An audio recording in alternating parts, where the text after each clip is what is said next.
ગુજરાતમાં હાલ તો વિસાવદરની પેટા ચૂંટણી છે। જેટલો માહોલ ગરમ એ વિસાવદરની પેટા ચૂંટણીને લઈને નથી, એટલો જ માહોલ ગરમ ગોંડલની અંદર જોવા મળી રહ્યો છે।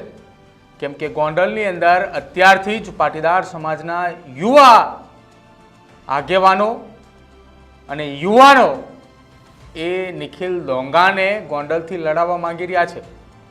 આવું અમે નથી કહી રહ્યા, આવું સોશિયલ મીડિયાની અંદર સતત એ પોસ્ટો વાયરલ થઈ રહી છે। નમસ્કાર, આપ જોઈ રહ્યા છો ન્યૂઝરૂમ ને આપની સાથે હું છું પ્રદીપ।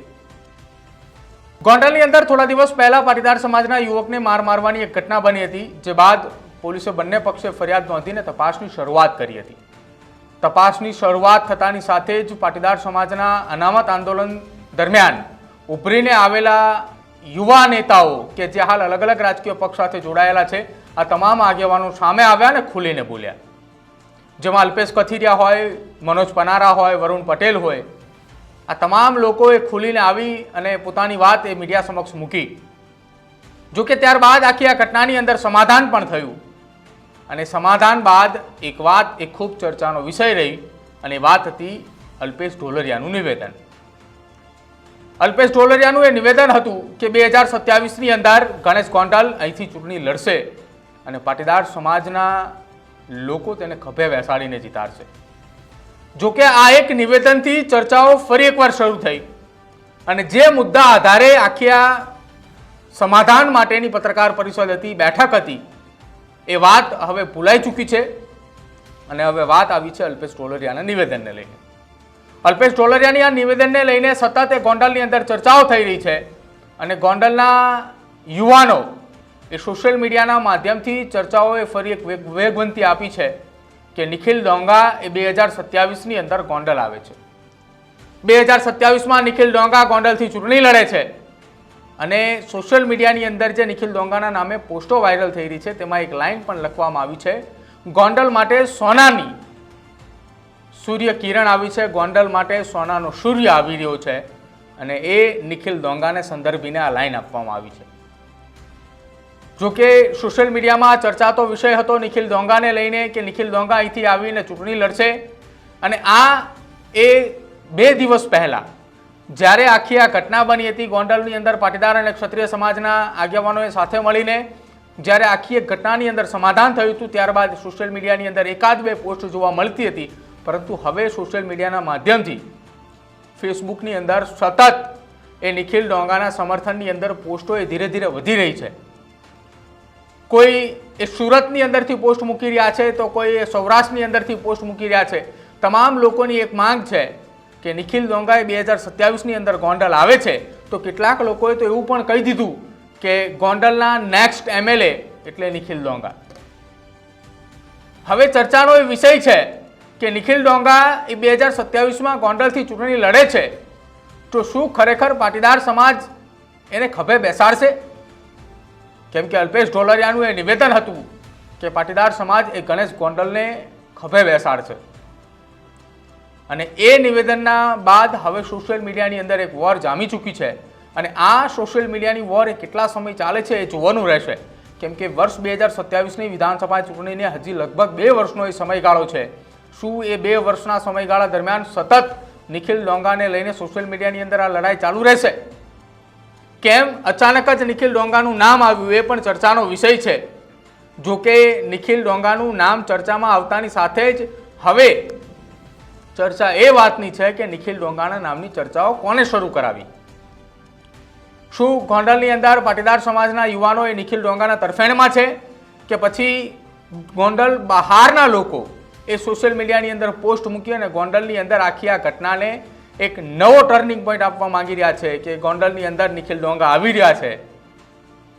પરંતુ હવે આ આખી ઘટનાની અંદર અનેક એવા રહસ્યો છે। જો કે હજી સુધી નિખિલ ડોંગાએ આ મામલે એક પણ શબ્દ નથી કહ્યું કે હું ગોંડલ આવી રહ્યો છું કે ગોંડલની અંદર હું 2027ની અંદર ચૂંટણી લડીશ। પરંતુ જે સોશિયલ મીડિયાના માધ્યમથી આખી આ વોરની શરૂઆત થઈ છે, એમાં પાટીદાર સમાજના યુવાનો એ સોશિયલ મીડિયાની અંદર વોર ચલાવી રહ્યા છે અને તેઓ માત્ર ને માત્ર એક વાત કહી રહ્યા છે કે નિખિલ ડોંગાએ 2027ની અંદર ગોંડલ આવે છે, તો કેટલાક લોકો એવું પણ અત્યારથી કહી બતાવ્યું છે કે નિખિલ ડોંગાએ 2027ની અંદર પાટીદાર સમાજના ધારાસભ્ય ત્યાંથી બનીને આવશે। મિત્રો, આવા જ વિડીયો અને શોર્ટ્સ જોવા માટે આજે જ અમારી ન્યૂઝરૂમ યુટ્યુબ ચેનલને સબસ્ક્રાઇબ કરો. જો કે કેટલાક લોકોનું એવું પણ માનવું છે કે નિખિલ ડોંગાને જો કોઈ રાજકીય પક્ષ દ્વારા ટિકિટ ન આપવામાં આવે તો નિખિલ ડોંગાએ ગોંડલથી અપક્ષ પણ ચૂંટણી લડી શકે છે. હવે ચર્ચાઓ એ વેગવંતી બની છે કે શું નિખિલ ડોંગાને કોંગ્રેસ કે આમ આદમી પાર્ટી એ ટિકિટ આપવા જઈ રહી છે કે પછી નિખિલ ડોંગાને કોઈ પણ ટિકિટ ન આપે તો જે પ્રકારે યુવાનોની અંદર ચર્ચાઓ થઈ રહી છે કે નિખિલ ડોંગાએ અપક્ષ ચૂંટણી લડશે તો શું ખરેખર ગોંડલની અંદર હવે 2027ની ચૂંટણીની તૈયારીઓ અત્યારથી જ શરૂ થઈ ચૂકી છે, અત્યારથી જ ઉમેદવારો નક્કી થઈ ચૂક્યા છે? કેમ કે એક તરફ અલ્પેશ ઢોલરિયાના નિવેદન બાદ આ રાજકીય આખો માહોલ ગરમાઈ ચૂક્યો છે. ત્યારબાદ પાટીદાર સમાજના યુવાનોએ પણ કહી દીધું કે અમારા ઉમેદવાર તરીકે નિખિલ ડોંગાની નિયુક્તિ કરવામાં આવે છે, જેને લઈને સોશિયલ મીડિયાની અંદર એક વોર શરૂ થઈ છે.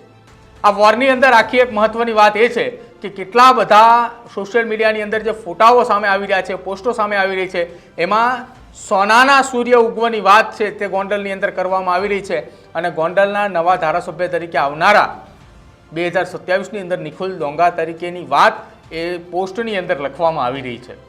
હવે એ ગોંડલનું રાજકારણ ગરમાઈ ચૂક્યું છે.